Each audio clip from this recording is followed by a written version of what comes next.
In 1970, during the papacy of Pope Paul VI, Archbishop Marcel Lefebvre founded the Society of St. Pius X, a priestly fraternity dedicated to preserve and promote the ancient liturgies, tenets, and traditions of the Roman Catholic Church, which are in stark contrast to the radical changes introduced by the Second Vatican Council. This morning, the Voice of Catholic Tradition will present an educational and revealing interview with Dr. Peter Wojnowski, a respected authority on church history and a prominent Catholic author, lecturer, and apologist. Dr. Wojnowski and host Joe Bagnoli discuss his recent article in the Catholic Family News entitled "Dialogue is Impossible.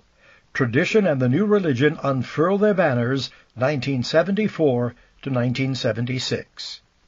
Dr. Wojnowski, a keen observer of all things Catholic, traces the history of the formation of the Society of St. Pius X, a history wrought with conflict and tensions dating back to its very foundation.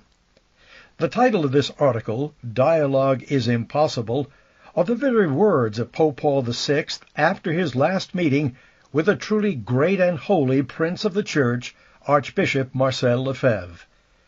Considering the current climate in the Catholic Church today, these words are proven to be sadly prophetic. Please listen closely to this fascinating interview, which will not only enlighten, but inspire. Good morning, Dr. Wojnowski. Good morning, Joe. How are you? Good morning. Good to hear from you again. Yeah, it's very good. Welcome back. Welcome back to the Voice of Catholic Tradition. We have a lot to talk about, so let's get started. We don't have that much time. Dr. Wojnowski, in the October issue of Catholic Family News, you wrote an extremely interesting and revealing article on the unfolding of the difficulties between Archbishop Marcel Lefebvre and the Society of St. Pius X and the post-conciliar church. You picked a time period, especially during 1974 and 76, what we might call the formative years. And perhaps during the last 40 years of relations between the Society of St. Pius X and the Novus Ordo Church, the post-conciliar church, the facts concerning the birth and development of the Society of St. Pius X have become somewhat obscured and totally misunderstood. And your article presents us with the facts and, most importantly, the singular intent and objective of the post-conciliar church of Paul VI. So let me begin with this question. Okay. You begin by the description of what probably would be called an apostolic visitation to Cone, the seminary in Switzerland, back in November of 74. Could you tell us a little bit how this unfolded? Sure. The Archbishop was already getting into trouble, and he knew he was getting into trouble because he rejected the new rituals and Novus Ordo. And suddenly he finds a letter in November 1974 indicating that he's going to have an apostolic visit by two Monsignori from Rome, from three Roman commissions, which had the backing of Paul VI himself. And this visitation was going to occur in 6 days. And of course, they had decided on the commission about 6 months before, but they didn't tell the Archbishop about it until 5 days before it was going to happen. And he informed his seminarians on that very morning.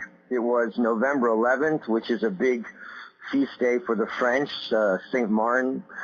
And he was, according to Father Aulnier, who was with him and spoke to him right before this visitation, he was worried because he realized that this was all coming to a head, that finally there would be this facing of Paul VI and then the Romans, and he dreaded it because his Catholic soul couldn't quite accept that he was in trouble because he was adhering to the traditional faith.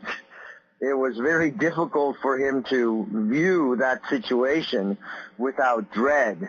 But the visitors came, and as soon as they only stayed for 3 days, but they must have made a real mark they did make a real mark on the Archbishop and all the seminarians and all the professors, because they basically acted in a totally impious way. They didn't go to chapel ever. They were never seen in the chapel. They were never seen to say Mass. They never attended Mass at the seminary. Plus, what they said, theologically speaking, so scandalized the seminarians that it really angered the Archbishop. And tradition, if I can say this, tradition as we know it in the modern our period came from that anger, what I would call obviously righteous indignation. They were saying, these visitors from Rome, remember, they're understood by the seminarians, because it was true, that these visitors are being sent by the Pope himself. And when they start saying things like, oh yes, celibacy is going to be dropped, and that's going to happen, no doubt about it, and when they cast doubt on the physical resurrection of our Lord, when they're doing these things, and when they're saying truth can change, and that doctrine can change, and this was their attitude in front of young seminarians who expect only orthodoxy coming from Rome, this was just shocking. And so it infuriated the Archbishop. And he says in interviews and letters to Rome that their attitude really infuriated him. And it produced what we know as the Declaration of November 1974, which was his statement of principle. So, yes, this was really shocking, and it brought Archbishop Lefebvre face to face with the new Rome, right, like he had never seen it before. Right. It must have been quite an experience. And according to your article, believe it or not, he received a 99% approval rating. I'm sure it was. Yeah, I'm sure I'm sure it was perfect. Oh yeah. They had to say it was imperfect. Yes. They had to say it was imperfect because that's why they were there, to find the imperfection. Yeah, and the Monsignor. Or so-called imperfection. Yeah. And that probably was the traditional Latin Mass, which contributed wholly to that 1%. Right. And I think that's. I'm sorry. Go ahead. Oh no, that's shocking in itself, that the traditional Mass, said down through the ages, canonized by Pius V and Trent, would be the 1% not acceptable. Yes. That itself is shocking. Yes, and the seminarians must have walked away from this with their heads spinning. Now, I think at this point, Dr. Wanowski, if we could just take a little moment here to clarify some past situation. I've spoken to quite a few people who believe that, Archbishop Lefebvre was just a rebel, did something all on his own, never with any approval. I have two quick questions for you. Under which conditions was the seminary, the traditional seminary of the society, founded? I believe, if I'm not in error, this was done with the approval of Rome. It was done with the toleration of Rome. Yes, it was done by the local bishop, but already by 1970 there was problems. The local bishop, the Bishop of Fribourg in Switzerland, and then the local bishop at Econ, the Bishop of Sion, established this society and tolerated this society as a pious union, which they approved of.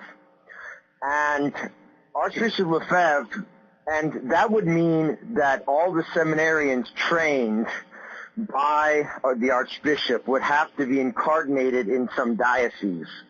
And by 1970, in 1969, 1970, the modernists were in control, totally in control.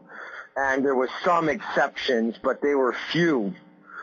So he realized this wasn't going to work, that he wasn't going to be able to get his seminarians incarnated in these dioceses, so they had to be incarnated by the society. So he kept going to Rome to try to get what's called the status of the diocesan right, where he would have the right to incarnate in the society. Rome never gave him this right. So that's why it was so easy to suppress the society officially. All the local bishop had to do was withdraw his recognition, and that withdrawal of recognition was backed up by this evil Cardinal Secretary of State, Cardinal Vilo, and backed up by Paul VI himself. The withdrawal was backed up by Paul VI himself. I mean, the Archbishop was frustrated in his efforts almost from the beginning. Yes, you can see quite clearly here that the battle lines are being drawn, and a developing situation. And now we can come back to your last statement. Ultimately, therefore, Archbishop Lefebvre is forced to issue what has become known as the Declaration of 1974. And can you explain, Dr. Wanowski, to our listening audience, what the purpose of this declaration was? Well, he says himself, and we're sort of cheered by the whole thing, that it was born in his indignation at the attitude of the Roman visitors. It was 5 days after this visitation, he went to Rome to try to get this new situation for the society, the situation of diocesan rights. And there's an interesting scene where you have this Swiss guard, the Archbishop waiting for some meeting to begin and to be called in, and the Swiss guard says, well, Your Grace, you don't actually expect to get something from these people. this guard that had been frozen, it's like the rocks speak, the very Swiss guards themselves say, you're not going to get anything. We know these people. Right. It's not going to happen. And sure enough, he was given nothing. He was just continually given the runaround, and it was clear that he would, from the very beginning, that he would never get anything from the new Romans. So he went back after this meeting in Rome. He went back to the Society House in Albano and produced in one day what's called the Declaration of 1974, which begins in that famous way: "We cleave with all our heart and with all our soul to Catholic Rome, the guardian of the Catholic faith and of the traditions necessary for the maintenance of that faith, and to eternal Rome, mistress of wisdom and truth." That's just the beginning, and it's great. It's a magnificent statement. It is. When he went back to Akron, that's it, right? Isn't that it? That's it. And that's what we stand for. That's what we stand for. We have to say more, Joe. That's what any true Catholic stands for. If you don't, you're not a Catholic. Period. That's right. We have to say it loudly. And we have to say it loudly. He said it loudly at a time when chaos was breaking loose. Most people had no idea of what was going on in the post-conciliar time. Right. I'm talking about the average Catholic right. going to Mass on Sunday. I will put myself into that category, as a matter of fact. No idea what's going on. And he said something. Right. This article is so strong. I recommend everyone to get their hands on it from the October issue of 2013, the Catholic Family News. He had to explain what he and the Society of St. Pius X stood for. And I like to hear, not only at that time, when he was making his speech, but for all time. And to me, that's a very powerful thing. And that's what the Society has stood for at that point. Right.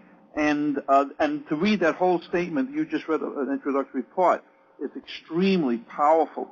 And also, yes. in your article, Dr. Wanowski, you claim that the December 74 declaration was clearly an attempt to raise the entire, this is very interesting, to raise the entire interchange between the Cone, that's the seminary in Switzerland, and the Vatican to the level where the ultimate battle was to be fought on the doctrinal level. Now, what do you mean by that? Well, I mean, and if I can find it in this article, I mean that it wasn't a personal thing between Archbishop Lefebvre and Paul VI. It was about, and it wasn't just about the liturgy. It wasn't just about any kind of externals that we sentimentally adhere to. This was a matter of doctrine.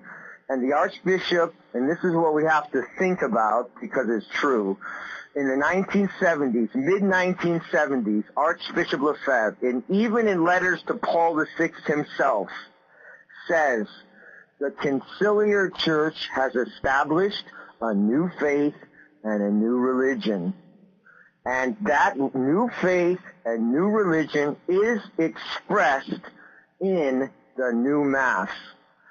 That's why we reject it. Right.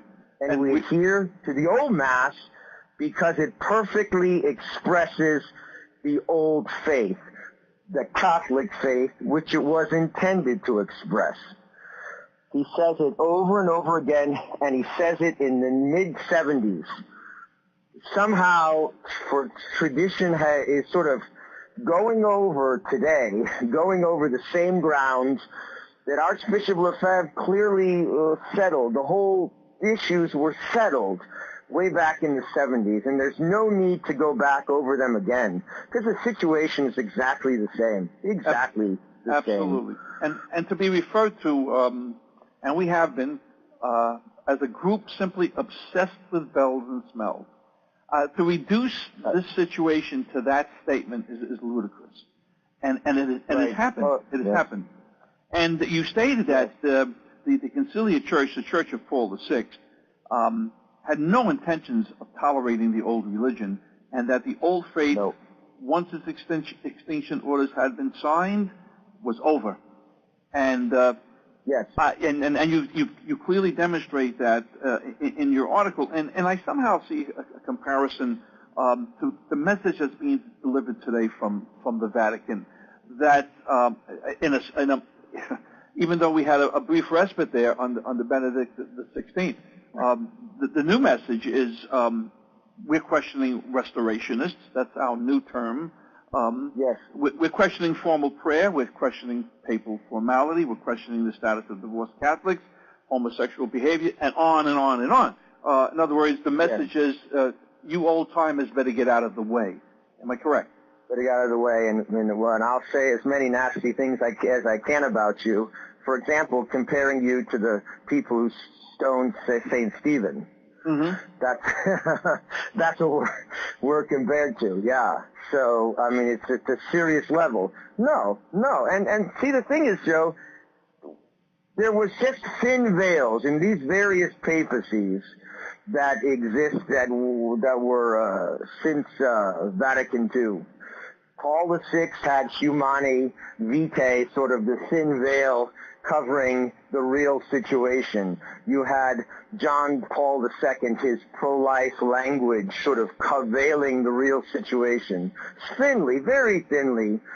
And with Benedict, you had his at least tact, liturgical tact, veiling the real situation. Now, those thin veils are totally being ripped down. Yes. And we see what's been there all along, as we know, as anyone who had any contact with the Novus Ordo knows. This is the real situation. The old religion is not tolerable for them in any way. No. This is a total frontal assault. Except some kind of just some kind of sentimental attachment by old people who are just sort of stupid, I think. That's what they act like. And that's the words they're using, right. Absolutely. Yeah, that's what kind of words they're using. Like, what are they? It's like some donkey or something the Italian translates as. Right. And so it's, this is how it's been viewed, but this is how it's always been viewed. Yes. And it's clear, and the Archbishop saw it, and he said it from the 70s. This is a new religion, one with which we refuse, because we adhere to the Catholic religion.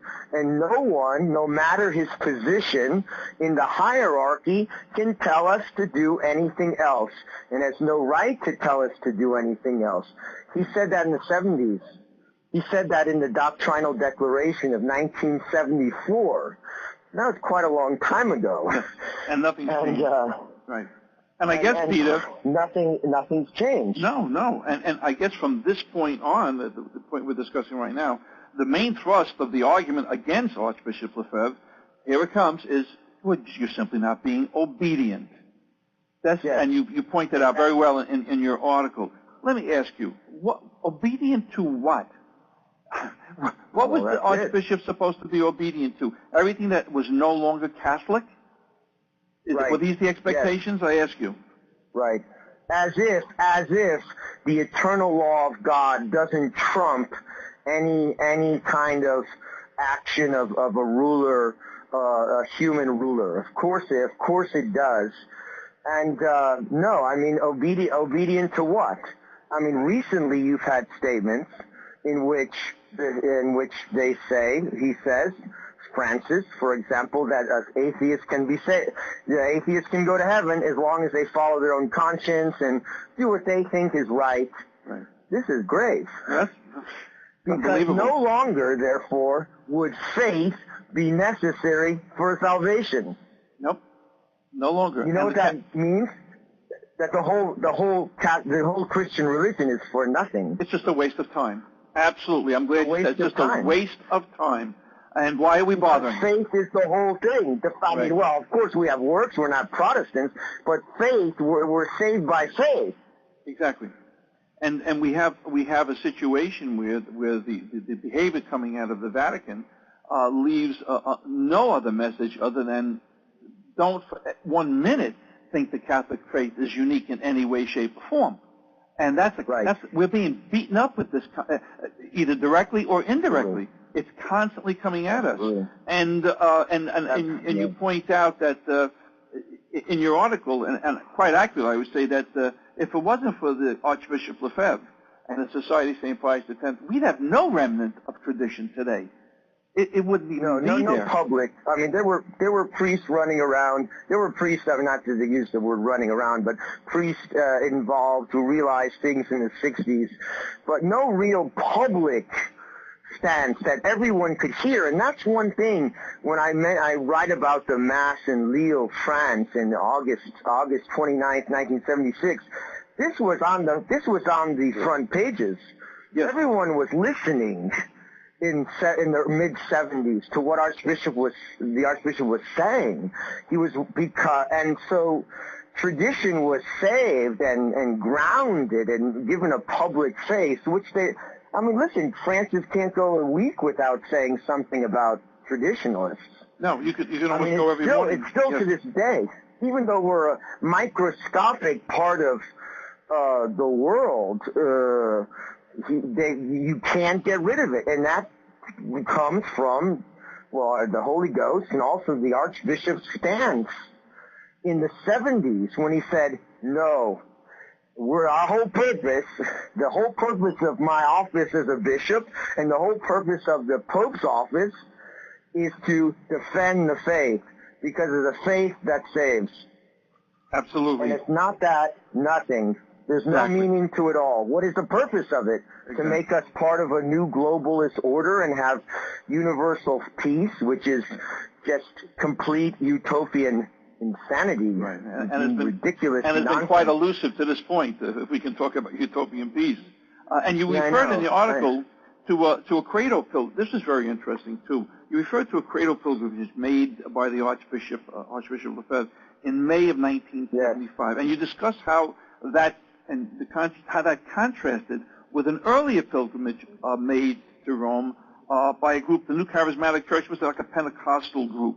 And you contrasted, you didn't compare, you contrasted. Could you explain what you saw there?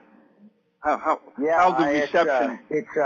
When you read about that situation, you see whose side Paul VI was on without the slightest doubt.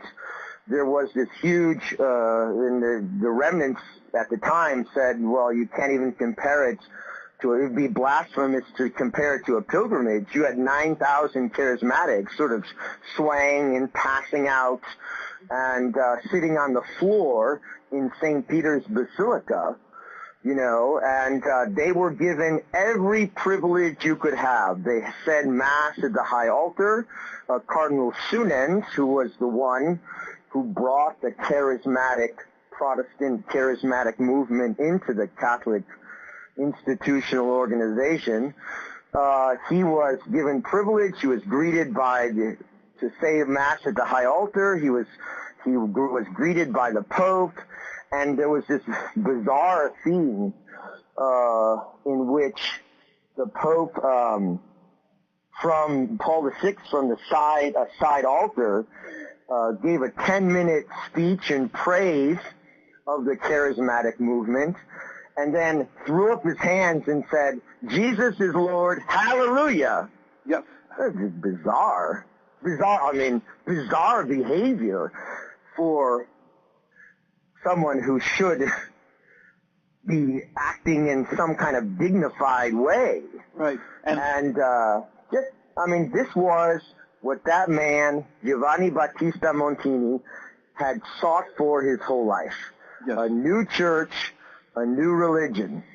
And he saw this clearly, the charismatic movement, as a manifestation of that new religion and its triumph. Absolutely. And if you could read not just your article, but many other things have been written, many other pieces have been written about Paul VI was not very much concerned with the destruction that was going on. His goal was to see the Novus Ordo Church succeed, no matter what. And he was willing to watch everything. Absolutely. I advise people to find Father Luigi Villa's book, who just recently deceased, and his book, Paul VI Beatified, ? Right. It's an excellent account.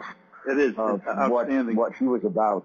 So by April of 1975, Dr. Winoski, in essence, the Society of St. Pius X had essentially lost the right to exist as far as the Vatican was concerned. Right. And we were now in a situation where now it was, it was really the drawing of the two sides to see how far this could go.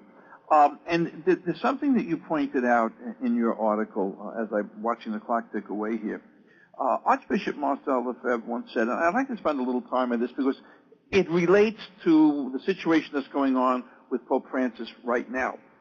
Marcel Lefebvre once said, and this is a quote, "They tell us you judge the Pope.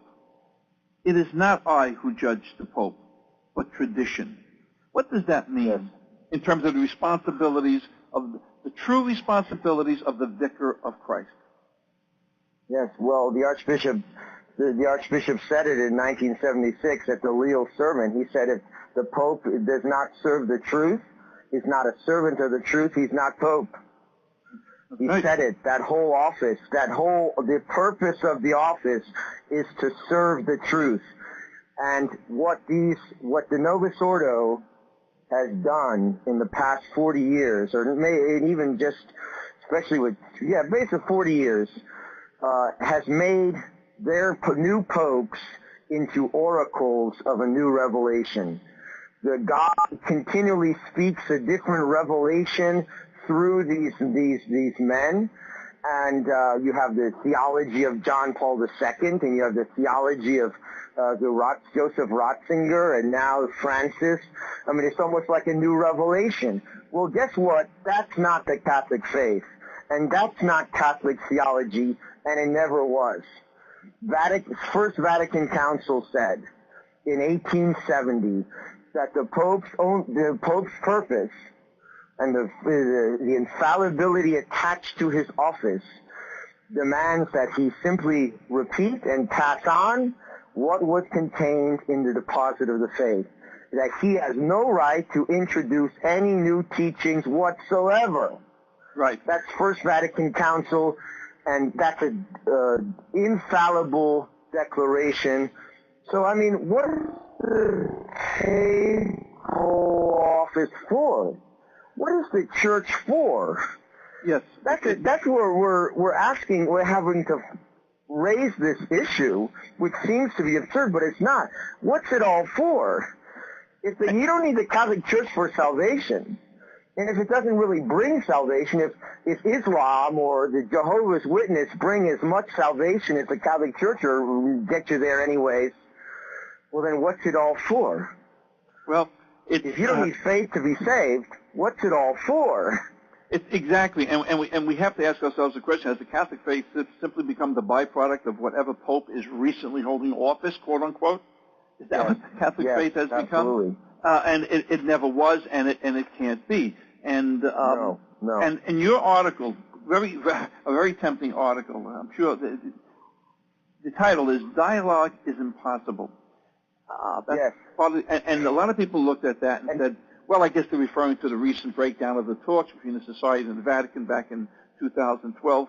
But your last paragraph is unique, and you make it very clear that in the end, some of the final words between Archbishop Marcel Lefebvre and Pope Paul VI, it is Pope Paul VI.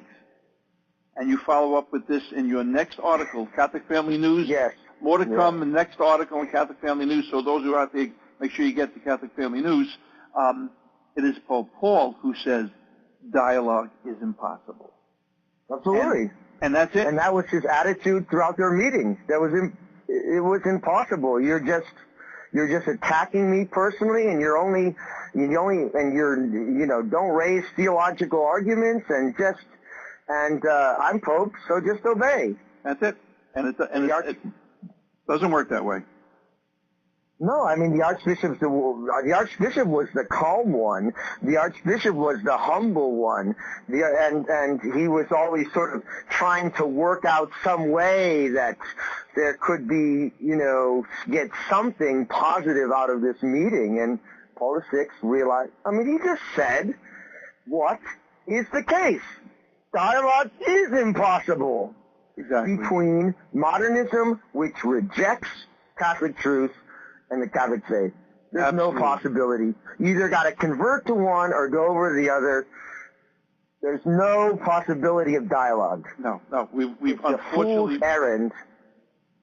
Right. We've reached that point, and I'm sad to say that we're going to have to end our little discussion here this morning on that. But you've made it so very clear. That article made it so very clear as to how everything unfolded, and more to come in the next article. So, Peter, I'd like to thank you, Dr. Wanaski. I'd like to thank you so much for giving you this time, getting up early in the morning for us. And to get more on these earth-shattering developments between the Archbishop and the Vatican, please go to Dr. Wanaski's next follow-up article in Catholic Family News. And Dr. Wanaski, I thank you again. It's always a pleasure. Thanks so much, Joe. Oh, thank you so much, and all the work that you do. And we will talk again, and let's see what happens in your second article here. Okay. All right, we'll take it goes. All right. See how it goes. God bless you. Bye-bye. Bye now. You have been listening to an interview with Dr. Peter Wanaski, who dispelled every rumor, innuendo, and false information regarding the Society of St. Pius X, its founder, and its mission. We encourage our listeners to obtain a copy of the October 2013 issue of the Catholic Family News for the full article, and subscribe to this outstanding traditional Catholic newspaper, which will feature Dr. Wanaski's next article on this topic. The Voice of Catholic Tradition is pleased to have presented this important interview, and is most grateful to Dr. Peter Wanaski for sharing his valuable time with us. In these times of confusion, doubt, and ambiguity, truth is the only remedy. Pope St. Pius X, foe of modernism, pray for us.